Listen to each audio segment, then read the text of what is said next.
Nous poursuivons à présent notre série de reportages 10 ans après le 11 septembre.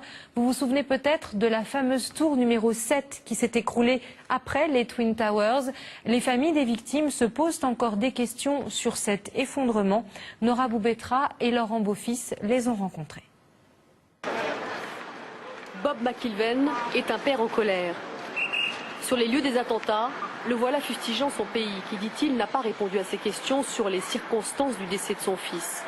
D'après lui, il est mort dans le lobby de la tour numéro 1 avant qu'elle ne s'effondre, mais son corps porte des impacts d'explosion.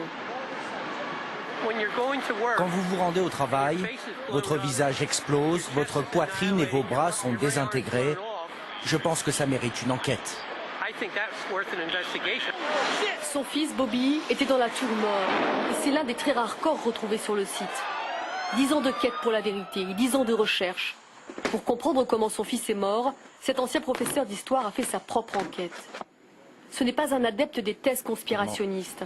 Et personne n'a su répondre à ces questions, pas même la commission du 11 septembre, mise en place 14 mois plus tard, sous la pression des familles. Ils n'ont pas répondu à 70% de nos questions à nous, les familles. Eh bien, c'est extrêmement frustrant. Nos enfants ont bien été assassinés. Il faut donc une enquête. Mais le rapport de la commission d'enquête n'en a fait qu'un exposé des faits. En plus, on n'a pas posé les questions qui fâchent aux responsables interrogés. Le travail de la commission est même remis en cause par certains de ses membres qui dénoncent des entraves à l'enquête. L'un d'eux a d'ailleurs démissionné. John Farmer était conseiller juridique dans cette commission. Dans son livre, il explique que le gouvernement a caché la vérité. La CIA a détruit des cassettes des interrogatoires des cerveaux du 11 septembre. Des cassettes dont on ne connaissait pas l'existence à l'époque. Et puis il y a aussi la conseillère en sécurité nationale de Bill Clinton. Elle a volé des documents aux archives nationales. Bob McIlvaine et son ami, l'ingénieur en génie civil, ont des doutes aussi, car la commission n'a pas évoqué l'effondrement de cet immeuble. Une troisième tour, le bâtiment 7, s'est écroulé le 11 septembre sans avoir été heurté par un avion. Elle s'est brusquement affaissée en moins de 7 secondes. Les deux hommes réfutent la thèse officielle selon laquelle la chute est due à un incendie. C'est impossible à cause des structures en métal qui soutiennent le bâtiment.